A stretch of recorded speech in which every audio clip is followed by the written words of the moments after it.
सियासी loud speaker very loud.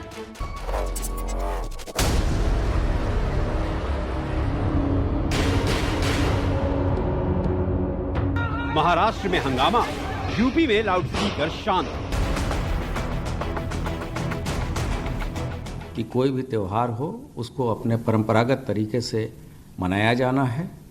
और इस संबंध में अभी आपने देखा होगा कि शासन के ये भी निर्देश हैं कि जो ध्वनि या जो आवाज़ इत्यादि के बारे में भी स्पष्ट निर्देश दिए गए हैं। उद्धव राज में सियासत लाउड स्पीकर से ज्यादा लाउड। एक मुद्दा मी मुद्दामून सांगेन की जे आता आम्हाला हिंदुत्व शिकवतायत त्यांनी लक्षात ठेवलं पाहिजे काय तुम्ही हिंदुत्वासाठी केलेलं आहे। ज्या वेळेला बाबरी पाडली गेली होती तेव्हा सुद्धा तुम्ही बिळामध्ये लपला होतात। राम मंदिर बांधण्याचा सुद्धा निर्णय हा तुमच्या सरकारने घेतलेला नाही, तो कोर्टाने दिलेला आहे। लाउड स्पीकर पर दादागिरी वर्सेस गदागिरी।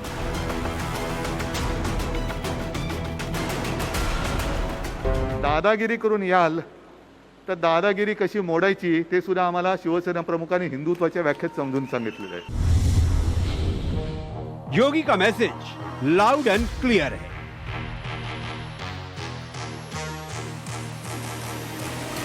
अलविदा की नमाज तथा इसके पहले जो अन्य धर्मों के भी त्यौहार हुए हैं उसके अनुपालन में लगभग 37,344 धर्मगुरुओं से हम लोगों की वार्ता हो गई है। कुछ धर्मगुरुओं से वार्ता होनी शेष है। योगी के एक्शन से लाउड स्पीकर का वॉल्यूम कम।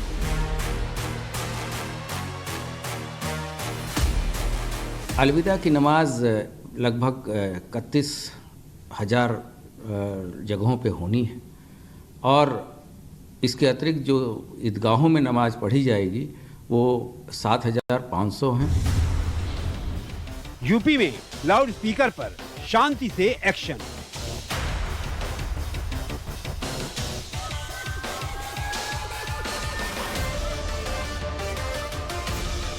हम लोगों ने जो फोर्स लगाया है लगभग 47-48 कंपनी पीएससी लगाई है, 7 कंपनी सीएपीएफ भी लगी है। इसके अतिरिक्त सीएपीएफ और भी मिलने की संभावना है। हंगामा करने वालों जरा यूपी से सीखो।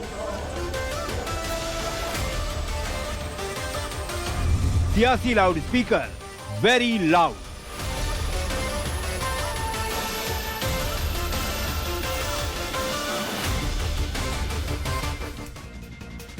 तो लाउड स्पीकर पर अगर अजान होगी तो हनुमान चालीसा भी होगी। ये विवाद लगातार पिछले काफी वक्त से लगातार चलता जा रहा है। ये जंग कई दिनों से छिड़ी हुई। शुरुआत महाराष्ट्र से हुई जब महाराष्ट्र नवनिर्माण सेना के अध्यक्ष राज ठाकरे ने लाउड स्पीकर पर होने वाली अजान पर सवाल उठाया। वो लड़ाई अब तक जारी है, लेकिन उत्तर प्रदेश में बहुत ही तरीके और सलीके के साथ मुख्यमंत्री आदित्यनाथ योगी ने उत्तर प्रदेश पुलिस को निर्देश जारी किया कि पूरे सूबे में लाउड स्पीकर्स पर कार्रवाई की जाए। बस आदेश हुआ और कार्रवाई शुरू हो गई। कोई शोर, कोई शराबा नहीं हुआ, बल्कि लोगों ने खुद ही लाउड स्पीकर उतार कर किनारे कर दिए।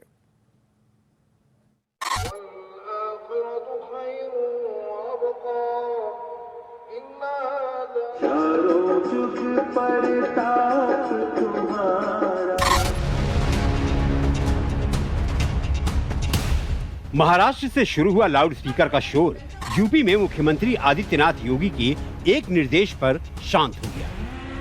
यूपी में योगी सरकार के आदेश के बाद उसका सख्ती से पालन होना शुरू हो गया। यूपी में कई धार्मिक स्थलों से अवैध लाउड स्पीकर्स को हटाने का काम तेज हो गया है। मुख्यमंत्री आदित्यनाथ योगी के आदेश की जानकारी यूपी के ADG law and order Prashant Kumar ने दी। शासन और डीजीपी मुख्यालय के जो निर्देश हैं इस बारे में स्पष्ट हैं कि कोई भी त्यौहार हो उसको अपने परंपरागत तरीके से मनाया जाना है।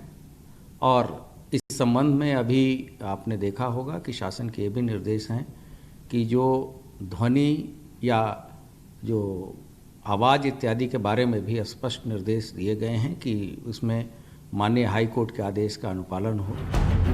धार्मिक स्थलों से 125 लाउड स्पीकर उतरवा लिए गए हैं। लोगों ने भी सूबे में सौहार्द बनाए रखने की मिसाल पेश की। करीब 17,000 स्पीकर की आवाज लोगों ने खुद अपनी इच्छा से कम कर दी है। लाउड स्पीकर के मामले में योगी सरकार ने 30 अप्रैल तक रिपोर्ट मांगी है। रिपोर्ट इस बात की कि आदेश पर पालन हुआ या नहीं। अब हम आपको बताते हैं कि मुख्यमंत्री आदित्यनाथ योगी ने लाउड स्पीकर के इस्तेमाल पर क्या निर्देश दिए हैं। धार्मिक स्थलों से अवैध लाउड स्पीकर हटाए जाएं। लाउड स्पीकर बजाने के लिए पहले इजाजत लेनी होगी। लाउड स्पीकर की आवाज तेज नहीं होनी चाहिए। लाउड स्पीकर की आवाज परिसर से बाहर नहीं आनी चाहिए। आवाज से बाकी लोगों को असुविधा नहीं होनी चाहिए। नई जगहों पर लाउड स्पीकर लगाने की इजाजत नहीं मिलेगी। पुलिस को धार्मिक नेताओं से संवाद की जिम्मेदारी दी गई है। आदेश का कितना पालन हुआ उस पर रिपोर्ट मांगी गई। पुलिस को 30 अप्रैल तक ये रिपोर्ट जमा करानी होगी। समय सीमा में रिपोर्ट नहीं देने पर कार्रवाई की जाएगी। मुख्यमंत्री योगी ने पुलिस को धार्मिक नेताओं के साथ संवाद स्थापित करने और उनके साथ समन्वय बनाकर अवैध लाउड स्पीकर को हटाने का निर्देश दिया है। अलविदा की नमाज तथा इसके पहले जो अन्य धर्मों के भी त्यौहार हुए हैं उसके अनुपालन में लगभग 37,344 धर्मगुरुओं से हम लोगों की वार्ता हो गई है।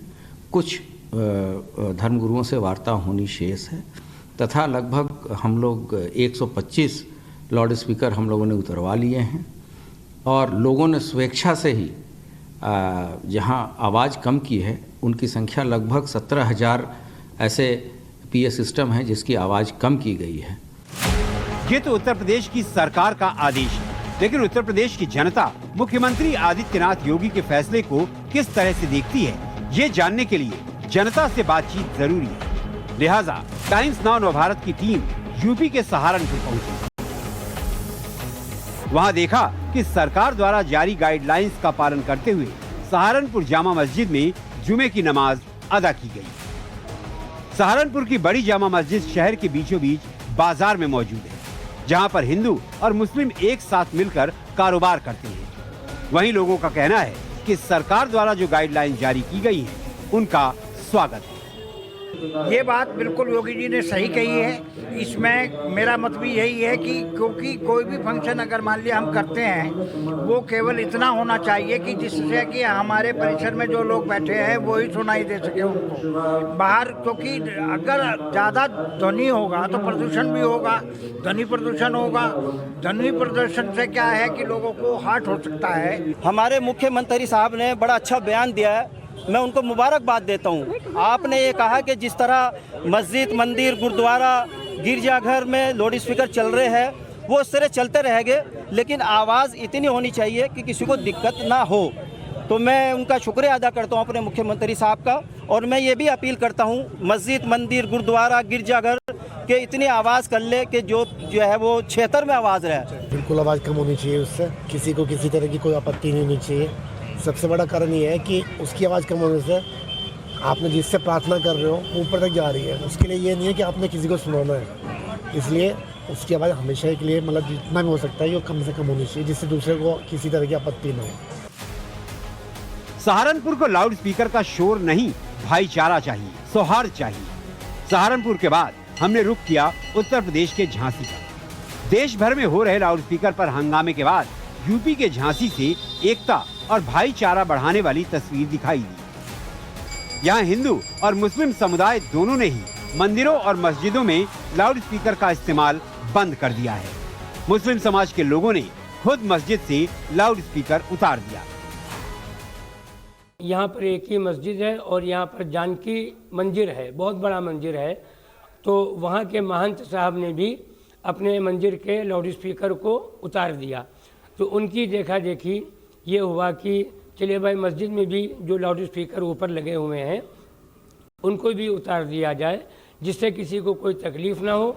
और यहाँ पर जो हिंदू मुस्लिम एकता का प्रतीक बना हुआ है, आपसी सौहार्द और सद्भाव जो बना हुआ है वो आपसी तालमेल बना रहे। मुस्लिम समुदाय ने नज़ीर पेश की तो हिंदुओं ने मंदिर के अंदर बिना लाउड स्पीकर और माइक के भगवान की आरती की।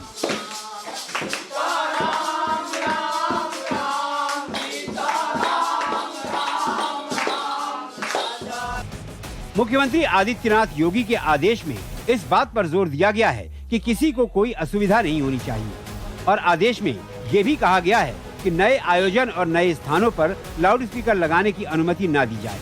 हालांकि उत्तर प्रदेश सरकार सबका पूरा ख्याल रख रही है। एडीजी प्रशांत कुमार ने बताया कि यूपी के संवेदनशील जगहों पर अलविदा की नमाज के लिए खास इंतजाम किए गए हैं। साथ ही सुरक्षा के भी सख्त इंतजाम किए गए हैं। अलविदा की नमाज लगभग 31,000 जगहों पे होनी है और इसके अतिरिक्त जो ईदगाहों में नमाज पढ़ी जाएगी वो 7,500 हैं और मस्जिदों में जो नमाज पढ़ी जाएगी वो लगभग 20,000 है। जो हमारे परंपरागत रूप से संवेदनशील जनपद हैं वहाँ विशेष प्रबंध किए गए हैं। उत्तर प्रदेश के मुख्यमंत्री आदित्यनाथ योगी ने एक एक्शन से लाउड स्पीकर को शांत कर दिया, लेकिन ये लाउड स्पीकर सिर्फ योगी राज में शांत है। देश के कई हिस्सों में लाउड स्पीकर अब भी बहुत लाउड है।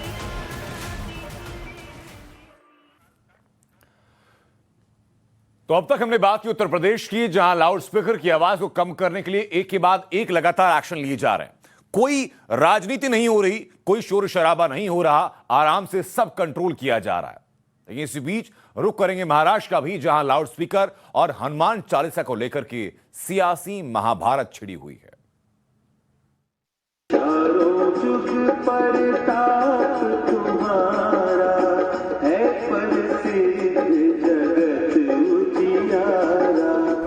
महाराष्ट्र में लाउड स्पीकर पर हनुमान चालीसा वर्सेस अजान विवाद सिर्फ ठाकरे वर्सेस राणा नहीं, ये विवाद ठाकरे वर्सेस ठाकरे भी है, यानी उद्धव ठाकरे वर्सेस राज ठाकरे।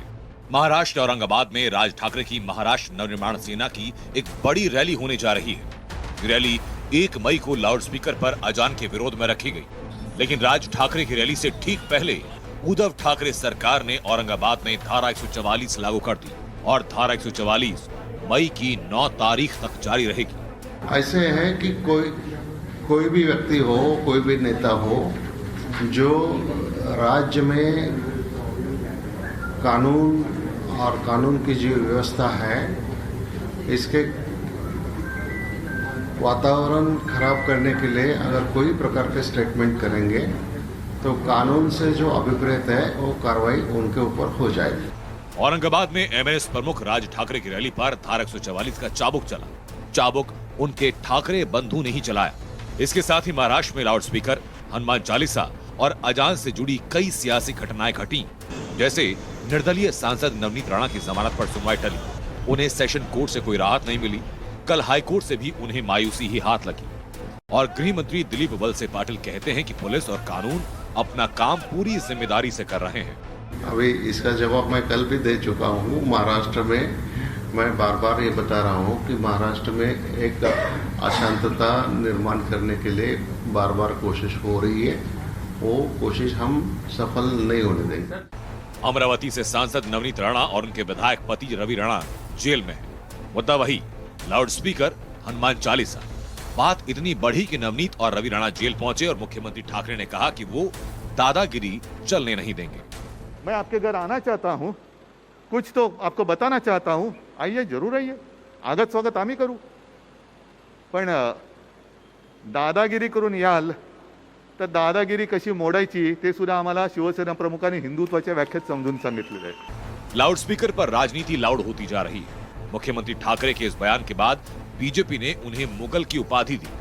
ये नए मुगल उद्धव ठाकरे के रूप में आ गए हैं, जिन्हें एक बार तो मुगलों को लगा था कि हनुमान चालीसा नहीं पढ़नी और गोस्वामी तुलसीदास जी को कैद कर लिया था, और आज नए मुगल आ गए हैं जिन्हें राम चालीसा पढ़ने पर, हनुमान चालीसा पढ़ने पर डर लग रहा है। महाराष्ट्र के मुख्यमंत्री उद्धव ठाकरे ने चेतावनी देते हुए कहा कि उन्हें कोई हिंदुत्व का पाठ न पढ़ाए। उद्धव ठाकरे ने किसी का नाम तो नहीं लिया, लेकिन निशाना बीजेपी पर था। उद्धव इस बात को अच्छी तरह से जानते हैं कि हनुमान चालीसा के नाम पे ये विवाद अगर ऐसे ही बढ़ता रहा तो इसका हर्ष क्या होगा, और इसलिए अपनी बातों में हनुमान शब्द का इस्तेमाल किया और हिंदुत्व शब्द का भी। एक मुद्दा मी मुद्दामून सांगेन की जे आता आम्हाला हिंदुत्व शिकवतायत त्यांनी लक्षात ठेवायला पाहिजे काय तुम्ही हिंदुत्वासाठी केलेलं आहे। ज्या वेळेला बाबरी पाडली गेली होती तेव्हा सुद्धा तुम्ही बिळामध्ये लपला होतात. राम मंदिर बांधण्याचा सुद्धा निर्णय हा तुमच्या सरकारने घेतलेला नाही, तो कोर्टाने दिलेला आहे. मामला यहीं तक रुका नहीं, पूरी महाअघाड़ी भड़की हुई है. हनुमान चालीसा के नाम पर ऐसी राजनीतिक लड़ाई शायद ही पहले हुई होगी. उद्धव के डिप्टी अजीत पवार को भी लगने लगा कि कुछ लोग लाउड स्पीकर और हनुमान चालीसा के नाम पर सियासी हवा बनाकर आपसी तालमेल को खराब करने की कोशिश में लगे हैं. महाराष्ट्र में हनुमान चालीसा विवाद ने एक सांसद और विधायक को जेल भिजवा दिया. महाराष्ट्र सरकार फ्रंट फुट पर खेल रही है और बीजेपी कह रही है कि हनुमान चालीसा हिंदुस्तान में नहीं तो कहां पढ़ी जाएगी. उद्धव ठाकरे साहब कह रहे हैं कि हनुमान चालीसा पढ़नी है, घर जाके पढ़िए, मैं दादागिरी नहीं सहूंगा. मैं उद्धव साहब को कहना चाहता हूं, उद्धव ठाकरे जी, ये भारत है, हिंदुस्तान है, ये सऊदी अरेबिया और सीरिया नहीं है जहां हनुमान चालीसा पढ़ने पर बैन है. ये भारत है और हम हजारों सालों से हनुमान जी का गुणगान कर रहे हैं और कोई रोक नहीं सकता. राणा फैमिली को 14 दिन की न्यायिक हिरासत में भेजा गया. 29 अप्रैल को उनकी जमानत पर सुनवाई होनी है, लेकिन इतना कुछ होने के बाद भी हनुमान चालीसा विवाद थम नहीं रहा है. Bureau report, times now, Navbharat. लेकिन गुजरात के बनासकांठा में रामनवमी पर हुई हिंसा के बाद से सरकार लगातार कार्रवाई कर रही है. प्रशासन हिंसा में शामिल आरोपियों के मकान और दुकानों को जमींदोज करने में जुटा है. लेकिन इसी कड़ी में सोमवार को दंगा प्रभावित इलाके में अतिक्रमण हटाने के लिए लोगों को नोटिस थमाए गए. इसके बाद आज सुबह प्रशासन की टीम बुलडोजर लेकर पहुंची तो पता चला कि लोग पहले ही अपने अवैध कब्जे हटाने शुरू कर चुके हैं.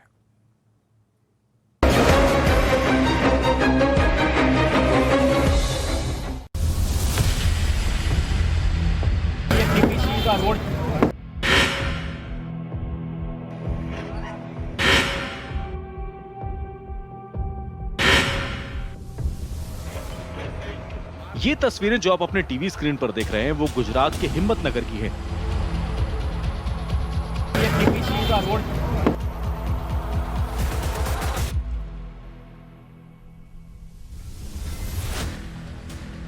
हिम्मतनगर में 10 अप्रैल को इसी इलाके में रामनवमी का जुलूस निकाला गया था. रामनवमी के जुलूस के दौरान दो समुदाय के लोगों के बीच हिंसक झड़प हो गई थी. एक समुदाय के लोगों ने रामनवमी का जुलूस निकाल रहे लोगों पर पथराव किया था. यह हिंसक झड़प काफी बढ़ गई थी. बेकाबू हो चुकी स्थिति पर काबू पाने के लिए शहर के बाहर से अतिरिक्त पुलिस बल को बुलाया गया था. जैसे तैसे उस समय इस मामले को शांत किया गया. पुलिस ने हालात को काबू में करने के लिए आंसू गैस के गोले भी छोड़े थे. अब आप सोच रहे होंगे कि 10 अप्रैल को हुई हिंसक झड़प के लिए ये लोग अपना घर क्यों तोड़ रहे हैं. आज सुबह हिम्मतनगर के अतिक्रमण को गिराने के लिए बुलडोजर पहुंचा, ठीक दिल्ली वाले स्टाइल में. बुलडोजर से अतिक्रमण को गिराया जाएगा, इसकी जानकारी लोगों को पहले ही मिल गई थी. प्रशासन के डर से स्थानीय लोगों ने बुलडोजर आने से पहले ही खुद ही अतिक्रमण को गिराना शुरू कर दिया.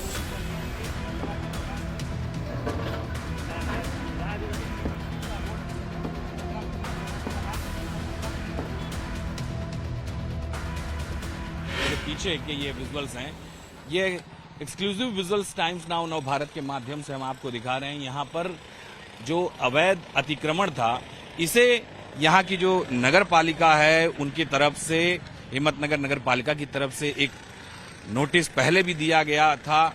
उसके बाद में रामनवमी के दिन इस जगह पे जब हिंसा हुई तो इस मार्ग के ऊपर जो अतिक्रमण है उसे हटाने के लिए फिर से एक बार 18 अप्रैल को एक नोटिस जो है फिर से दिया गया. और आज ये जिला प्रशासन ने तय किया था कि आज अगर यहाँ पर बुलडोजर चलाने की प्रक्रिया शुरू करी जाएगी. कल भी यहाँ पर नगर पालिका के जो अधिकारी थे वो आए थे, उन्होंने फिर से एक बार इन्हें मौखिक सूचना दी कि आप ये जगह जो है अतिक्रमण की हुई इसे हटा लीजिए. इन तस्वीरों को देखकर साफ हो गया है कि अब बुलडोजर का खौफ जो उत्तर प्रदेश में सबसे पहले दिखाई दिया, उसके बाद बुलडोजर का मुंह दिल्ली में अतिक्रमण की तरफ मुड़ा. उसके डर से गुजरात के हिम्मतनगर के लोगों ने पहले ही अपने अतिक्रमण को हटाना शुरू कर दिया. हिम्मतनगर में अवैध अतिक्रमण के लिए नोटिस दी गई है और लोग स्वयंभू तोड़ रहे हैं, लेकिन उससे पहले आप देख सकते हैं यहाँ पर हिम्मतनगर महानगर पालिका का जो बुलडोजर है वो बुलडोजर यहाँ पे आ गया है। खंभात में जिस तरह से बुलडोजर से कार्यवाही की गई थी उस तरह से यहाँ पर अवैध अतिक्रमण हटाने के लिए नोटिस दी गई थी और उसके बाद लोग स्वयंभू हटा रहे हैं अपना अतिक्रमण। लेकिन उससे पहले हिम्मतनगर में जिस जगह पे बुलडोजर अभी खड़ा है, बस इसी जगह की हम बात करें, इसी जगह पर घर्षण हुआ था और ये हिम्मतनगर नगर पालिका का बुलडोजर। मेरे सहयोगी मेरे साथ है, मैं कहूंगा और इसे बताएं कि किस तरह से यहाँ पर बुलडोजर जो है वो पहुंच चुका है। लेकिन लोगों ने जो कानून है, जो व्यवस्था है, उसके अनुसार लोगों ने स्वयं अपनी जो अवैध अतिक्रमण वाली प्रॉपर्टी थी, दुकान थी, घर थे, उसे तोड़ने की शुरुआत की है। क्या इस रोड को चौड़ा करने के लिए यहाँ पर क्या बुलडोजर चलेगा, ये भी अभी एक सवाल है। लेकिन लोगों में बुलडोजर का खौफ जो है वो साफ साफ देखा जा रहा है। अवैध अतिक्रमण हटाने के लिए इस जगह पर बुलडोजर जो है वो आ चुका है। वीडियो जर्नलिस्ट नरेंद्र सोलंकी के साथ अमित राजपूत, टाइम्स नाउ नवभारत, साबरकांठा। तो उत्तर प्रदेश से शुरू हुआ बुलडोजर फॉर्मूला अब देश के अलग अलग राज्यों में अपनाया जा रहा है और काफी हद तक सफल होता भी दिखाई पड़ रहा है। एक ब्रेक का यहां पर वक्त है, ब्रेक के बाद लौटेंगे आपको और दिखाएंगे कि क्या पाकिस्तान में एक दफा फिर तख्ता पलट होने वाला है।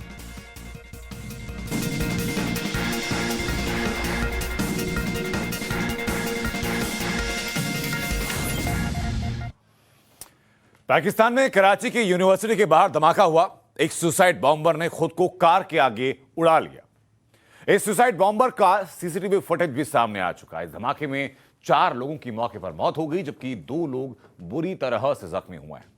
धमाके में जो लोग मारे गए उनमें 3 चीन के नागरिक भी शामिल हैं और चीन ने पाकिस्तान हाई कमीशन को इसके लिए तलब भी कर लिया है।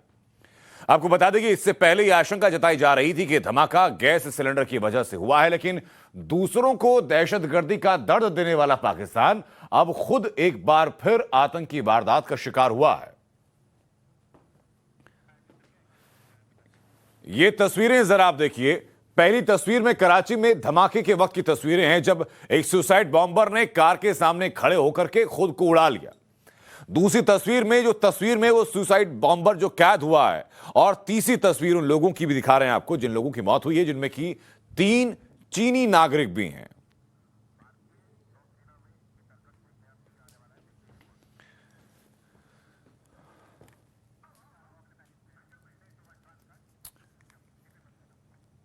और भारत लगातार साल दर साल अपने सैन्य बेड़े को और मजबूत करने के लिए फंड लगातार बढ़ाता जा रहा है, सैन्य बेड़े को और मजबूत करता जा रहा है। हालांकि चीन भले ही 3 गुना ज्यादा पैसा भारत के मुकाबले लगा रहा हो सैन्य पावर को बढ़ाने के लिए, लेकिन भारत एक विश्व शक्ति के तौर पर खुद को स्थापित करने की इस दौड़ में अग्रणी अवस्था में।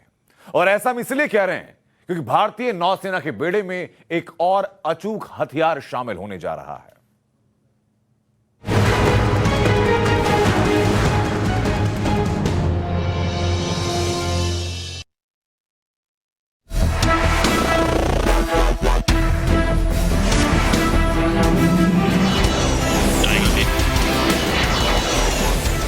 अपने दुश्मनों के छक्के छुड़ाने के लिए, चालबाज पड़ोसियों को अपनी ताकत दिखाने के लिए, समंदर के सहारे भारत के खिलाफ साजिश रचने वालों को सीधा संदेश देने के लिए इंडियन नेवी ने बड़ी तैयारी की है। अब वो दिन दूर नहीं जब इंडियन नेवी पहले से ज्यादा मजबूत होकर दुश्मनों को टक्कर देती दिखाई पड़ेगी।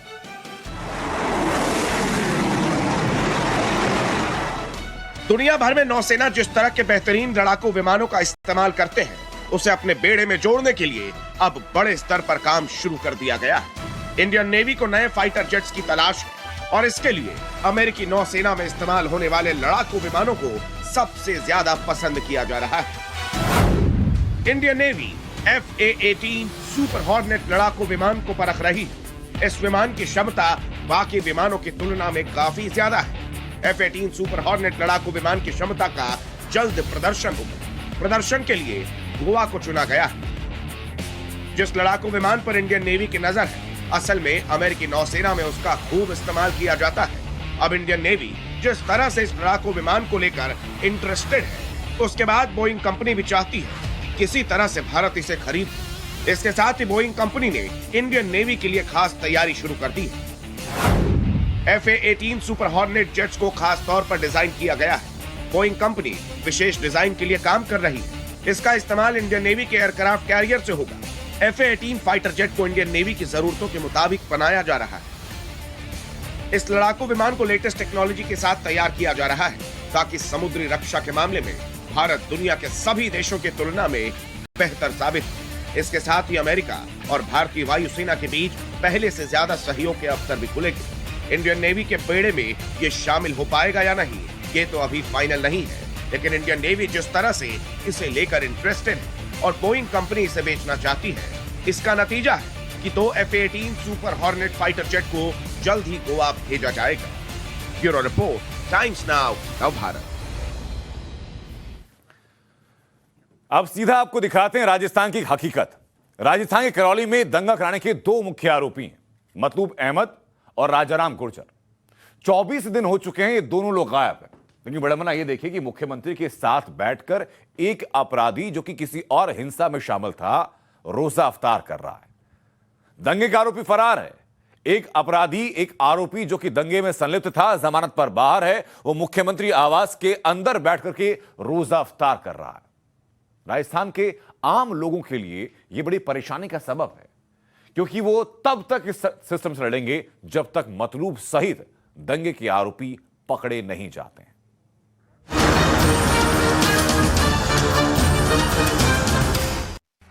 टाइम्स नाउ नवभारत पर आपको राजस्थान के मुख्यमंत्री का दंगाई प्रेम दिखाएं, उससे पहले आप इस चेहरे को पहचानें।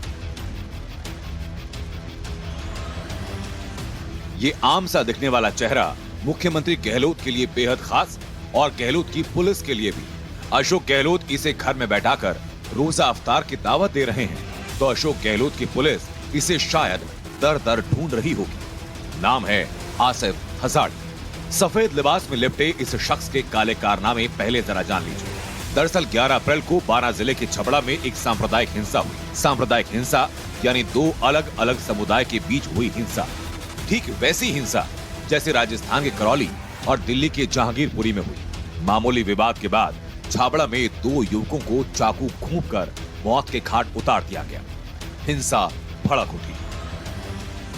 आरोपी बना कांग्रेस सरकार का ये लाडला आसिफ हसाड़ी। हिंसा में दर्जनों गाड़ियां फूंक दी गई, दुकानों को आग लगा दी गई। आरोपी बना अशोक गहलोत का ये मेहमान आसिफ हसाड़ी। हिंसा को रोकने के लिए पुलिस को कर्फ्यू तक लगाना पड़ा और इसका आरोपी है आसिफ हसाड़ी, जो फिलहाल जमानत पर बाहर भी है। दलील दी जा सकती है कि इफ्तार की पार्टी में सैकड़ों लोग आते हैं, तो ध्यान नहीं गया होगा कि हिंसा का आरोपी भी कड़ी सुरक्षा से घिरे हुए मुख्यमंत्री आवास के अंदर इफ्तार की दावत खा रहा होगा। तो कुछ और तस्वीरें भी आपको दिखाते हैं। ये तस्वीर सफेद कुर्ते में दंगे का आरोपी आसिफ हसाड़ी, साथ में 2 महिलाएं। उनका परिचय हम कराते हैं। एक हैं मंत्री ममता भूपेश और दूसरी हैं राज्य महिला आयोग अध्यक्ष रेहाना रियाज चिश्ती। एक और फोटो देखिए। सफेद कुर्ते वाले शख्स को आप पहचान गए होंगे। साथ में नीली कमीज में खड़े हैं कांग्रेस एमएलए रफीक खान।